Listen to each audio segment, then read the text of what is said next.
Dear students, এসো আমরা শিখি চ্যানেলে তোমাদের সবাইকে স্বাগত জানাই। আমি Sanchita Hazra, MSc in physical chemistry.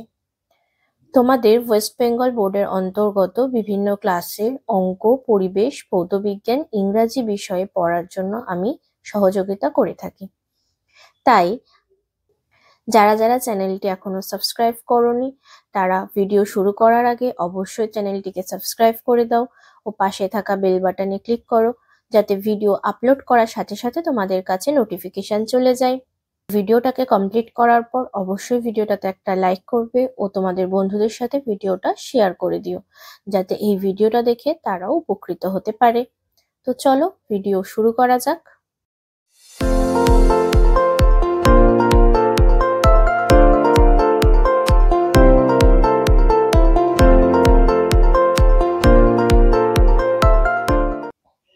আজ আমরা পড়ব চতুর্থ শ্রেণীর পাতাবাহার বইটি। পাতাবাহারের মধ্যে আমাদের আজকের আলোচ্য বিষয় হলো তেতসুকো কুরুয়ানাগির লেখা তেত্তচানের অ্যাডভেঞ্চার এই গল্পটি। আশা করছি গল্পটি তোমাদের সবার পড়া হয়ে গেছে, তাই আমি সরাসরি চলে যাব প্রশ্ন উত্তরে। প্রশ্ন উত্তরের শুরুতেই তেতসুকো কুরুয়ানাগির সম্পর্কে কিছু লেখা রয়েছে, যেটা আমরা প্রথমে একটু পড়ে নেব। তেতসুকো কুরুয়ানাগির জন্ম হচ্ছে 1933 সালে।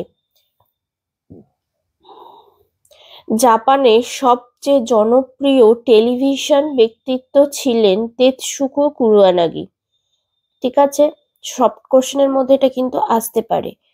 একসময় তার ছোটবেলার স্কুল জীবনের স্মৃতিকে কেন্দ্র করে লেখেন তেত্তো-চান। ছোট খুকু বলতে যা বোঝায় তেত্তো-চান কথাটির অর্থ অনেকটা তাই। অর্থাৎ তেত্তো-চান কথাটার অর্থ মানে ছোট্ট খুকু বলতে যা বোঝায়। ঠিক আছে, তবে এ শুধুমাত্র স্মৃতি নির্ভর কোনো রচনা নয়। এই বইকে ঘিরে আবর্তিত হয়েছে এক আদর্শ শিক্ষকের সর্বকালের সর্বজনীন এক শিক্ষা ব্যবস্থার নানা দিক। লেখিকার অসাধারণ বর্ণনাশৈলীর গুণে বইটি সারা পৃথিবী জুড়ে বিভিন্ন ভাষায় অনূদিত হয়েছে এবং সমাদৃত হয়েছে। তাহলে এই লাইনটা থেকে আমরা বুঝলাম যে তেতসুকো কুরুয়ানাগি হলেন একজন মহিলা। তার আগে কিন্তু নামটা থেকেও আমরা বুঝতে পারি না।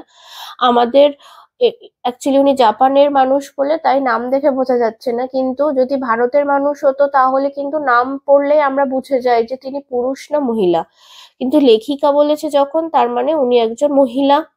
জাপানি ভাষা থেকে এই বইটির ইংরাজি অনুবাদ করেন ডরোথি ব্রিটন।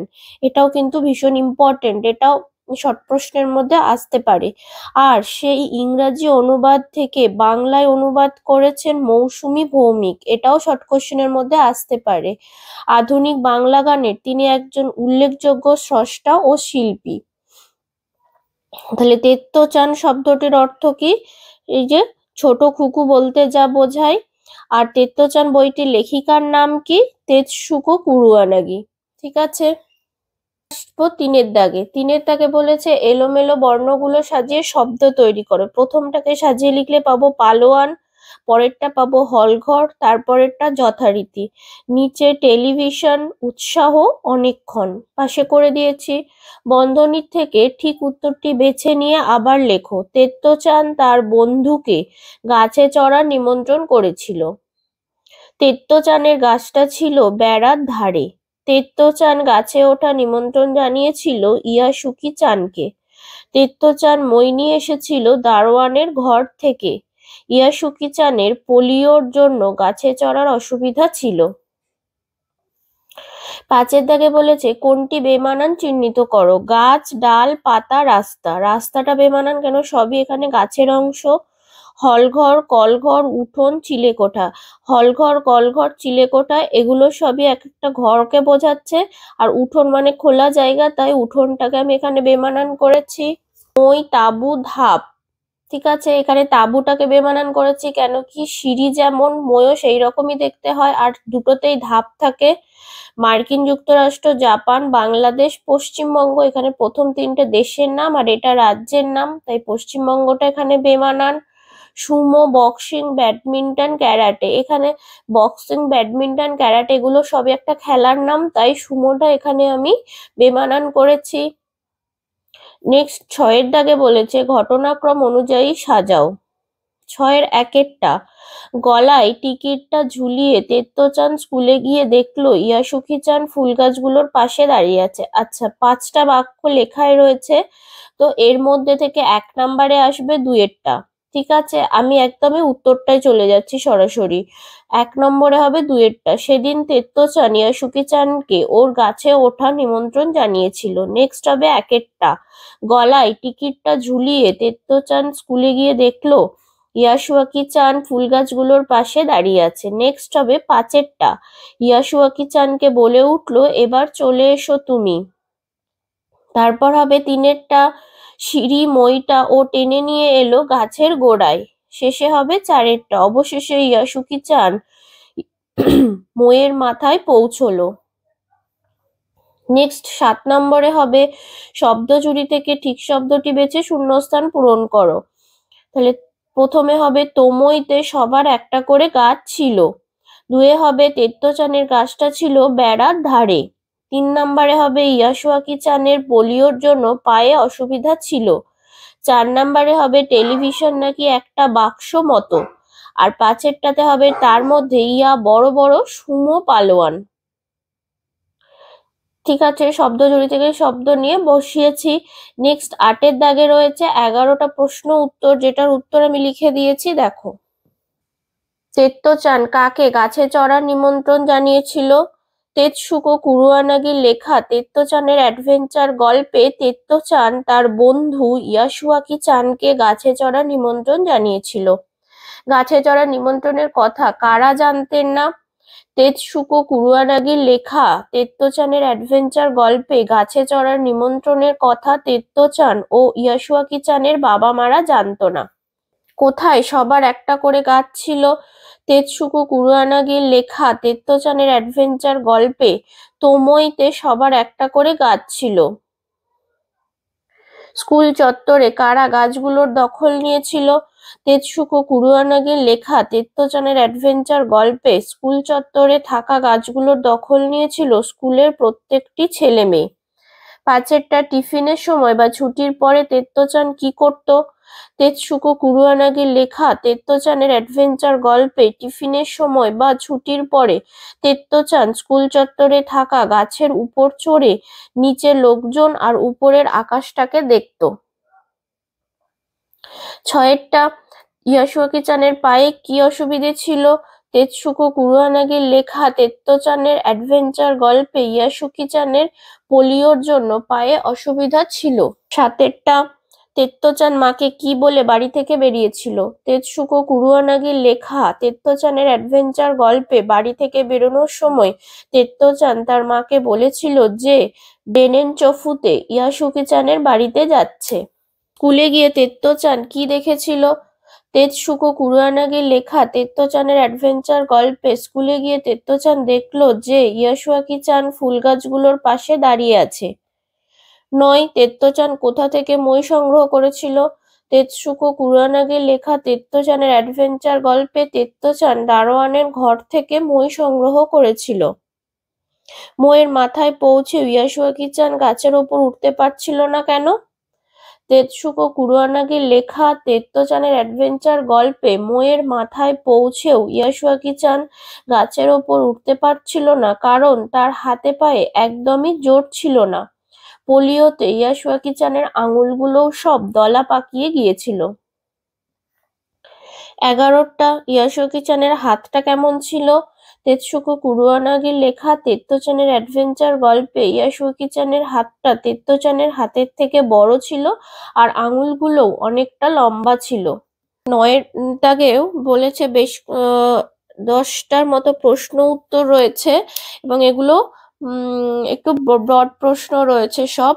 1 নম্বরে রয়েছে তেত্তোচান গাছের ওপর উঠে কিভাবে সময় কাটাতো? তেতসুকো কুরোয়ানাগির লেখা তেত্তোচানের অ্যাডভেঞ্চার গল্পে তেত্তোচানের গাছটা অনেক বড় ছিল আর গাছের গাটা ছিল পিছল। মাটি থেকে 6 ফুট উঁচুতে থাকা ডাল তাই একটু কায়দা করে উঠতে পারলে তার মনে হতো যেন একটি দড়ির দোলনায় চেপেছে। সেখানে উঠে তেত্তচান প্রায়ই টিফিনের সময় বা ছুটির পরে নিচের লোকজন আর উপরের আকাশটাকে দেখত। দুয়েরটা, ছেলেমেয়েরা গাছগুলোকে কিভাবে আপন করে নিয়েছিল। তেতসুকো কুরোয়ানাগির লেখা তেত্তচানের অ্যাডভেঞ্চার গল্পে স্কুল চত্বরে থাকা গাছগুলোকে ছেলেমেয়েরা প্রত্যেকে একটা করে গাছ দখল করে নিয়েছিল। ছেলেমেয়েরা মনে করত গাছগুলো তাদের নিজেদের সম্পত্তি। কেউ যদি তাদের গাছে চড়তে চাইতো তাহলে তাদের কাছে বিনীতভাবে অনুরোধ করতে হতো। এইভাবে ছেলেমেয়েরা গাছগুলোকে আপন করে নিয়েছিল। বন্ধুকে কিভাবে গাছে ওঠাবে বলে তেত্তচান পরিকল্পনা করেছিল। তেতসুকো কুরোয়ানাগির লেখা তেত্তচানের অ্যাডভেঞ্চার গল্পে তোমইতে সবার একটা করে গাছ ছিল, কিন্তু ইয়াশুয়াকি-চানের পোলিওর কারণে হাত পা অবশ হয়ে যাওয়ায় তার নিজস্ব কোনো গাছ ছিল না। তাই তেত্তচান ইয়াশুয়াকি-চানকে গাছে চড়ার নিমন্ত্রণ জানিয়েছিল। সেই জন্য এক গ্রীষ্মের দুপুরে বাড়ির কাউকে কিছু না বলে দুজনে মিলে তোমইতে যায় ও দারোয়ানের ঘর থেকে মই নিয়ে তেত্তচান ইয়াশুয়াকি-চানকে গাছে চড়ার পরিকল্পনা করেছিল। এই প্রশ্নটা কিন্তু ইম্পর্টেন্ট আছে। 4. টেলিভিশনের গল্প শুনে তেত্তচান কি ভেবেছিল। তেতসুকো কুরোয়ানাগির লেখা তেত্তচানের অ্যাডভেঞ্চার গল্পে গাছের ওপর চড়ে ইয়াশুয়াকি-চানের কাছে টেলিভিশনের গল্প শুনে তেত্তচান ভেবেছিল ঘরের ভিতর একটা বাক্স আর তার মধ্যে ইয়া বড় বড় সুমো পালোয়ান। এটা কেমন করে হতে পারে, আর ব্যাপারটা হলে দারুণ হবে। এই প্রথম তেত্তচান বুঝতে পারল। তেত্তচান কি বুঝতে পারলো? কাজটা কেন সহজ ছিল না লেখো। এইটাও কিন্তু ইম্পর্টেন্ট। তেতসুকো কুরোয়ানাগির লেখা তেত্তচানের অ্যাডভেঞ্চার গল্পে মইয়ের সাহায্যে ইয়াশুয়াকি-চানকে গাছে চড়ানোর কাজটা যে সহজ না তা তেত্তচান বুঝতে পেরেছিল। কাজটা কেন সহজ ছিল না? ইয়াশুয়াকি-চানকে গাছে তোলার কাজটা সহজ ছিল না কারণ পোলিওতে তার আঙুলগুলো দলা পাকিয়ে গিয়েছিল। তার হাতে পায়ে এতই কম জোর ছিল যে মইয়ের প্রথম ধাপটাও বিনা সাহায্যে ওঠা সম্ভব ছিল না। তেত্তচান তার বন্ধু ইয়াশুয়াকি-চানকে গাছে ওঠা নিমন্ত্রণ করেছিল কেন? তেতসুকো কুরোয়ানাগির লেখা তেত্তচানের অ্যাডভেঞ্চার গল্পে তোমইতে স্কুল চত্বরে প্রত্যেক ছেলেমেয়ের একটা করে নিজস্ব গাছ ছিল, কিন্তু পোলিওর কারণে ইয়াশুয়াকি-চানের পায়ে অসুবিধে থাকায় তার কোনো নিজস্ব গাছ ছিল না। তাই তেত্তচান তার বন্ধু ইয়াশুয়াকি-চানকে গাছে চড়ার নিমন্ত্রণ করেছিল। একটা, দুই বন্ধু গাছের উপর বসে টেলিভিশন নিয়ে কি গল্প করেছিল।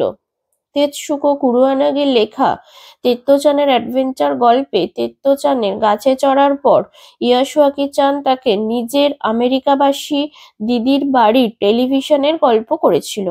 টেলিভিশন একটা বাক্সের মতো।